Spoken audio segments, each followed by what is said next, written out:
semangat pagi luar biasa. Allahu Akbar. Ya Allah. Semangat pagi. Pagi luar biasa.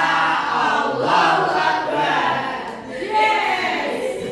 Sebelumnya assalamualaikum warahmatullahi wabarakatuh. Waalaikumsalam warahmatullahi wabarakatuh. Kali ini kita mau belajar tentang konsep dasar komposisi pada tipografi. Ada yang tidak masuk pada pertemuan kali ini? Masuk semua Ibu? Masuk semua? Iya. Oke, langsung saja. Untuk tujuan pembelajaran pada kali ini, yang pertama menjelaskan pengertian tipografi dan komposisi pada tipografi. Yang kedua mengidentifikasi elemen penting dalam komposisi tipografi. Ya, dan yang ketiga ada analisis contoh karya desain berbasis tipografi. Dan yang terakhir ada tipografi sederhana sesuai kaidah desain. Lanjut. Nah, pengertian tipografi. Boleh dong dibacain oleh salah satu murid? Saya duluan. Saya aja. Yang kanan duluan, Bu. Iya, Mas Sudadi Ladies dulu. first. Mas Sudadi dulu ya. Ya. Dari sebelah kanan Ibu. Oke, jadi tipografi merupakan ilmu yang mempelajari tentang seni dan desain huruf, termasuk simbol dalam aplikasinya untuk media komunikasi visual melalui metode penataan layer, bentuk, ukuran, dan sifatnya. Nah, sehingga pesan yang akan disampaikan sesuai dengan yang diharapkan. Bagus. Jadi secara pengertian tipografi sesuai dengan apa yang di dan disebutkan oleh Mas Reddy. Terus selanjutnya, fungsi utama tipografi ada yang bisa menjelaskan? Ada yang bisa ya, membaca pada PPT tersebut? Saya aja. Iya. Mbak Ramanda, coba. Dapat nilai plus gak Bu? Nanti dapat Yubi dari Ibu. Oke Bu. Fungsi utama tipografi yang pertama yaitu membuat teks menjadi berguna dan mudah digunakan atau readability, kemudahan membaca teks dan legibility, kemudian kemudahan menegali setiap huruf dan kata. Readability dipengaruhi oleh yang pertama jenis huruf, ukuran, pengaturan termasuk di dalam alur, spasi, perataan dan sebagainya. Kontras warna terhadap latar belakang. Lalu yang kedua legibility ditentukan oleh yang pertama ada kerumitan desain huruf seperti penggunaan serif, kontras stroke dan sebagainya. Yang kedua yaitu penggunaan warna dan yang terakhir ada frekuensi pengamat menemui huruf dalam kehidupan sehari-hari.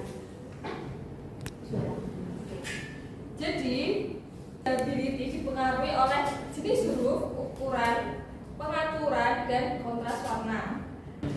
Terus ada 4 elemen tipografi. Ada yang bisa menyebutkan? Oke, Mbak Salsa, silakan. Yang pertama ada bentuk huruf, 2 pengukuran huruf, 3 klasifikasi huruf, dan keempat karakteristik sisi huruf. Betul. Nah, untuk bentuk huruf, 4 kelompok besar dari struktur huruf. Yang pertama ada kelompok garis tegak datar, yaitu huruf E, F, H, I, L, dan T. Bisa dipahami? Bisa. Apa saja dari kelompok huruf tegak datar? E, F, H, I, L, T. Nah, terus kemudian ada kelompok garis tegak miring, yaitu A, K, M, N, V, W, X, Y, Z. Nah, terus ada kelompok garis tegak lengkung, yaitu B, D, E, J, E, R, U. Nah, untuk bagian garis lengkung itu ada C, O, I, dan S. D, O, I, S. Oke, next. Nah, ini ada pengukuran huruf. Terus bisa ayo jangan rapat sendiri ya Nana. Iya, Bu. Nah,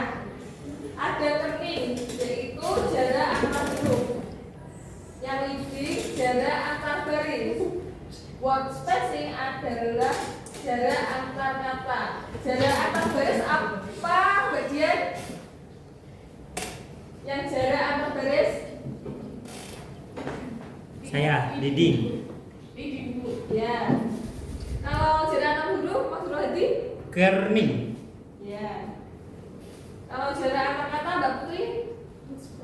Oke, next. Klasifikasi huruf. Menyebutkan klasifikasi huruf apa saja? Bisa dibacakan, Mbak Jihan? Yang pertama ada roman atau serif, yang kedua ada sans serif, print, keempat monospace, yang terakhir dekoratif atau miscellaneous. Oke, jadi yang pertama ada roman atau serif. Cirinya memiliki sirip kaki yang berbentuk lancip pada ujungnya. Jadi ini ya. Ini kalau ada set-setnya ini disebut dengan roman serif. Ya. Terus huruf roman memiliki ketebalan dan ketipisan yang kontras pada garis hurufnya. Nah, gitu. Enggak. Kesan yang ditimbulkan adalah klasik, anggun, lemah, gemulai, dan feminin. Jihan Bu, gemulai. Jadi saat ini bisa digunakan untuk makalah formal gitu ya, bisa skripsi. Biasanya huruf fontnya itu yang digunakan yaitu Times New Roman. Nah, ada sans serif yang kedua yaitu tanpa sirip. Nah, kalau yang roman tadi kan ada sirip-siripnya, ada gini. Terus yang sans serif nggak ada, jadi hurufnya memiliki perbedaan huruf yang sama, yang hampir sama. Terus kesan yang ditunjukkan adalah modern, kontemporer, dan efisien. Contohnya itu ada Arial. Nah, yang ketiga ada script. Huruf ini menyerupai tulisan tangan. Latin ya hurufnya. Iya, sila cinta. Kalau Kamu nggak tahu? Dia lagi cinta-cinta. Kalau masih inisial.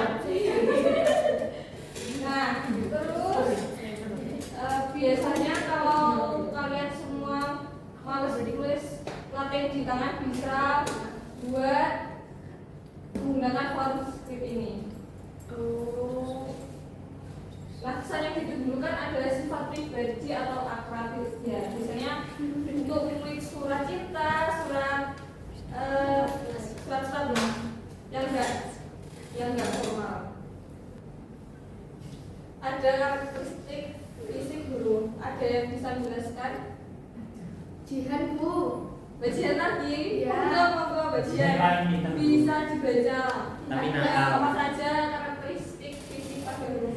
Karakteristik fisik huruf dibagi menjadi 3. Yang pertama berat atau ketebalan, yang kedua proporsi, yang ketiga kemiringan. Nah, jadi ketebalan itu biasanya kalau di laptop kan nyarinya apa? Kontrol B. Ya, kalau kemiringan Kontrol I. Pintar sekali semuanya.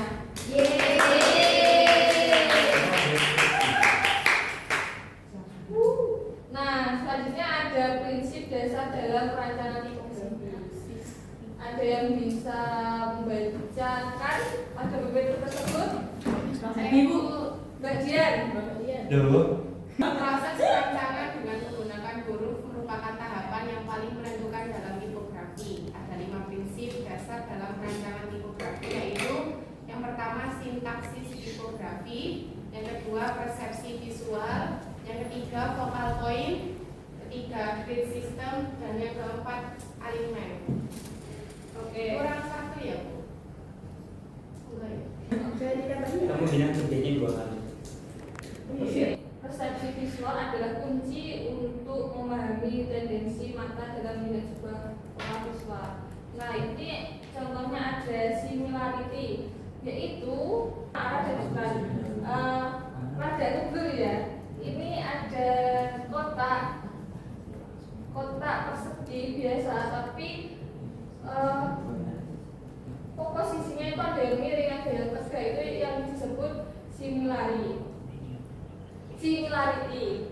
Nah, yang kedua ada continuation, yaitu penataan visual yang dapat menggiring gerak mata untuk sebuah tertentu. Ketika Anda teman-teman semua kalau melihat gambar ini kan otomatis kan belok kan, kalau melihat ke kanan gitu kan, panahnya kemana, kalau ke kiri kemana. Itu contohnya persepsi visual. Ada grid system, yaitu sebagai solusi terhadap permasalahan penataan elemen-elemen visual dalam sebuah bidang menggunakan grid system, teman-teman. Nah, tujuan utamanya adalah menciptakan suatu ruangan yang komunikatif dan memuaskan secara estetik. Jadi untuk penggunaan grid system ini biar seimbang dari kanan dan kiri, atas dan bawah. Penempatan huruf-huruf dalam beberapa baris dengan 5 cara. Ada yang bisa menyebutkan? Ya, Mbak Helena, monggo.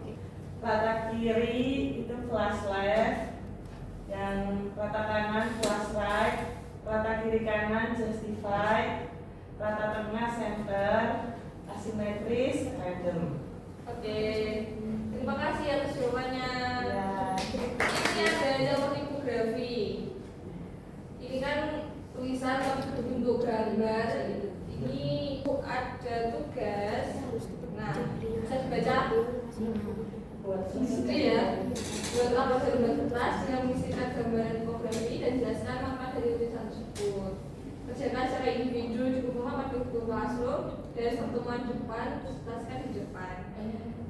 Nanti kan sudah masuk semua kan ke Classroom. Nah, nanti deadline-nya minggu depan saja. Oke. Terima kasih Bu. Siap. Oke, untuk penutupan Ibu mau tanya jawab. Siapa yang bisa menjawab? Siapa yang bisa menjawab nanti Ibu kasih hidupin. Kan dalamnya tipografi.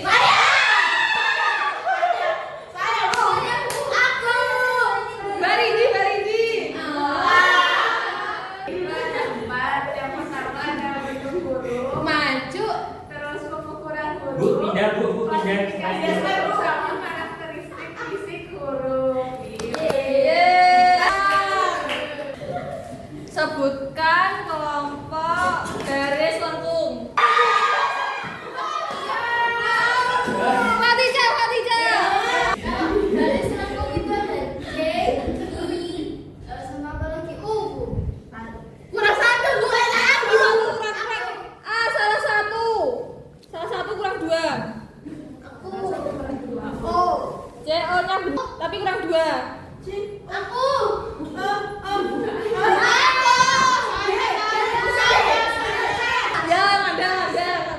Jadi kelompok garis lengkung itu ada 4, C, O, I, sama S. Oke, benar.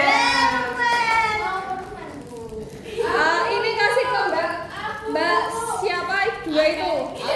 Katanya lebih momen. Oke, yang terakhir. Makasih Bu. Apa yang dimaksud dengan kerning? Saya.